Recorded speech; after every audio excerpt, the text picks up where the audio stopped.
White man in boxing led the Flair Cops. Shout out to Goodfellas Sports TV.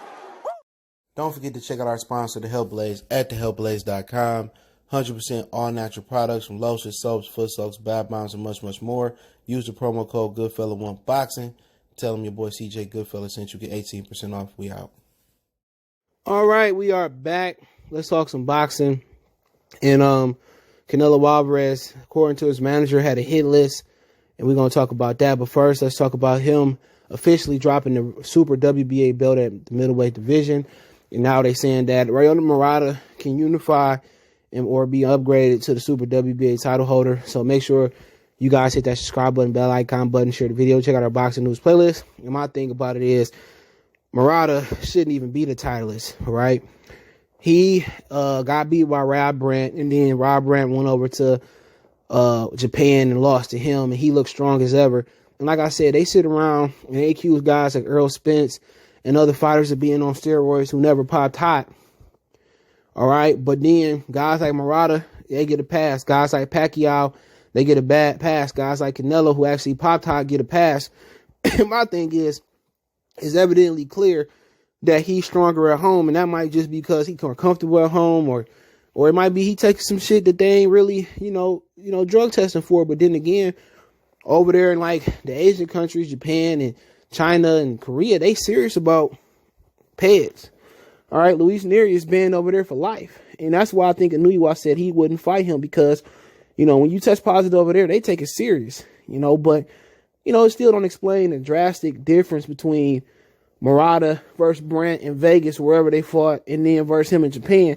He just looks sick, and maybe he just had a bad night, He was a guy that was supposed to be a very good middleweight. I think he won a gold medal, this, that, and the third, but Rob Brandt still owed his rematch. Right, I think he beat up Stephen Butler too.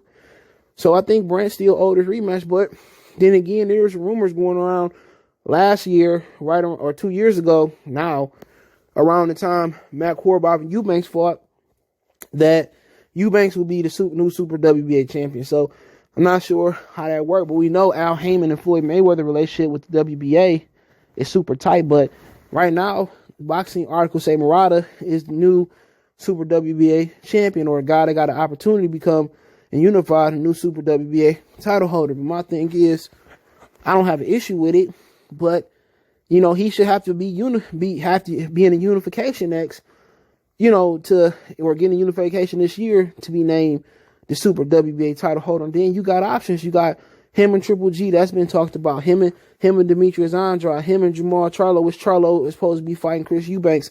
But my question is, Canelo been holding this title, for years that he ain't came back and fought. He fought Canelo Alvarez. Canelo fought Kovalev at 75, light heavyweight. He fought Rocky Fielding at 168. So he did fight Danny Jacobs, defend the title a couple years ago. But my whole thing is, he should have been gave up that title. But he allowed the top divisions. But remember, Rigondeaux, he lost to Lomachenko, and they stripped him of his title expeditiously, and I don't think that's fair. And boxing just pretty much, it tend to go the way whoever is the more popular and the more pull the most money, and that's kind of where black fighters had to catch up. And we got to support the black fighters and continue to push for big fights, black versus black fights, because they acting like, Hispanics or Mexicans and Puerto Ricans are the big pools in boxing, but that's not necessarily true. It's because we not basically marketed in America, and they don't know how to market to the black fight fan. And I remember watching the James Brown movie, and rest in peace to Chadwick Boswick. They were telling James Brown he wanted to record a live album that black people don't buy albums, and that's not true. Y'all just don't pretty much market to black people in the black market, and that's the problem. Errol Spence and Terrence Crawford could be the biggest pay-per-view ever if they market to people, but they claim they don't know how to market to black people. And what black people like to do, they like to go out and party, like to watch sports. It's just like white America. It's pretty much not too different. If you use the hip hop culture to promote black fighters' brand, we won't have no issue with it. And that's, collaborating with black artists. And Al Heyman has been a part of the hip hop culture since it started, and doing media tours not media tours, but doing music tours and stuff. And that's crazy that a man that's done Budweiser tours and other tours and has a stake in Radio 1 don't know how to market to black people. I just don't think it's not know-how. It's not allowed. They're not allowed to market to us, but, you know, I think Murata, you know, versus Charlo is a good fight. Murata versus Andrade, a good fight. And I heard Andrade and Billy Joe Saunders still supposed to be happening. But I think the winner, they shouldn't go chase Canelo Alvarez. Go chase Murata. Go chase Jamal Charlo. You know, Jamal Charlo said, you know, Ronnie Shields said they ain't fighting Demetrius Andrade because of what he did to Jamal Charlo and pull out that fight. But my thing is, y'all hurting grudges from 2 decades ago, or y'all hurting grudges from that. That just sounds like you don't want to fight. That's just crazy to me. Put a clause in there if he pull out that fight, he owe me, he owe me $100,000, or he owe me this, he owe me that, or whatever the situation is. If he pull out, without injury, and it's not rescheduled, he owe me $200,000. Eddie owe me $300,000. Do it that way. But these punks don't want to fight each other no more. And I don't even think it's the punkification or the sissification. It's people in that ear talking about, oh, black people don't sell. And Al Heyman is perpetuating that. His company's perpetuating that just as much as Top Rank and Eddie Hearn and Bob Arum. And that's crazy when a black man is against black fighters fighting black fighters. And that just let you know boxing in a bad place. All right, well, let's talk about Canelo. Eddie Reynoso put on the media that Canelo Alvarez is down to fight Billy Joe Saunders, Caleb Plant, David Benavidez, and Errol Spence in 2021. And my thing is, I heard Billy Joe and Demetrius Andrade gonna fight like in February, and right around the same time that Canelo gonna fight Ivan Uterman.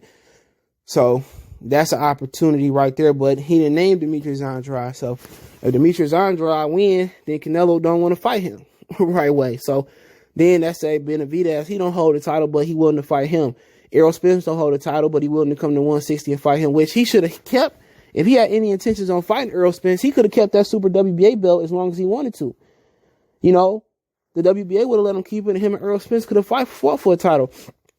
So I don't think that's going to happen for without a title, unless Errol Spence go beat up on Murata and get the title back and they fight for the title. But other than that, out of the time, Plant was in there. You hear about Plant, and you hear Plant don't want to fight Benavidez. Plant don't want to fight Jamal Charlo. So maybe, the Plant fight makes sense. But then again, Plant going to have to come over. If he going to fight Canelo next year, he going to have to come over to the zone.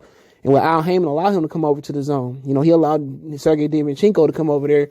But he didn't allow Jamal Charlo to come over there. So at the end of the day, and Billy Joe Saunders and Andrade fight, and Billy Joe lose, then really you're looking at a situation where you got Triple G. He said he don't want to fight Triple G. I heard that the other day. So really looking at Plant, Benavidez, and Errol Spence, you're looking at 3 Al Heyman fighters.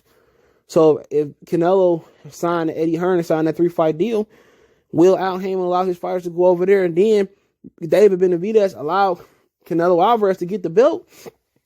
So they should allow David Benavidez to go get his belt back, which I think Canelo beat the hell out of David Benavidez. That's the guy who been on that canvas. Canelo beat the hell out of him. He ain't ready yet. Caleb Plant, he ain't got enough aggressive game on the front foot, so he gonna get robbed at bare minimum. Who else you got out there? Errol Spence, they might as well make the Errol Spence fight. Come on, let's push for that fight.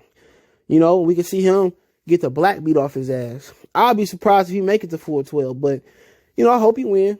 If he beat Canelo, but he just don't have that skill set to beat Canelo like we seen gave Canelo trouble. But, he pump fake and keep throwing Canelo name out there, tell Canelo throw offer out there. That'd be big for the zone. All them big old Dallas fans that claim that they'll never buy the zone, them niggas be buying the zone that day, because that's where that fight will be going on at. So, preferably, I prefer him fighting Errol Spence. That's a great fight for boxing. That's an easy fight for Canelo. And if Errol beat him, that's the biggest upset in boxing, currently in boxing history. So that's something that a lot of people want to see. It's something that Canelo is entertaining according to Eddie Reynoso. And remember, Errol Spence said he can come down to 160 and fight Canelo. He can come down to 160 and fight Golovkin. So, let's make it happen. So we can hear the end of Errol Spence. So it won't be the ending that a lot of people want, where him fighting Terrence Crawford and him winning and losing. It's going to be the ending of, he probably going to retire after that fight, And if he beat Canelo, then he can go on and he can do whatever he want to do. But I'm all for it. At least it'll get us stop talking about him fighting Crawford, and that's what he want. He want to go cash out. And you can't blame him, because Canelo bringing a lot of guap to the table. But hey, let me know what you think about the video. Don't forget me on Facebook, Instagram, Twitter. You can reach out if you have a business question, inquiry, sponsorship, video request. All my social media links in the description. Fastest way to reach me is Twitter, then Facebook, then Instagram. All my links there. If you want to make a donation, Cash App CJ Good 313. PayPal link in the description, Cash App in the description. Best way to donate, share the video, hit that subscribe button, bell icon button. Let me know what you think in the comment section. One time for the one time, we go. All right, y'all make sure y'all check out our brother Rashid. He is the owner of the Health Blaze. So check out his channel. He wants this information out here, the Red Pill Diaries. And it's just as it is on the screen. I'll drop the channel link in the description. So make sure you check his channel out, man. He got some good content that he want to get out there to the brothers and the sisters of YouTube. So make sure you check out his channel, the Red Pill Diaries. He got he got a few playlists. So check him out. Red Pill Diaries. Appreciate it. Share the video. We go.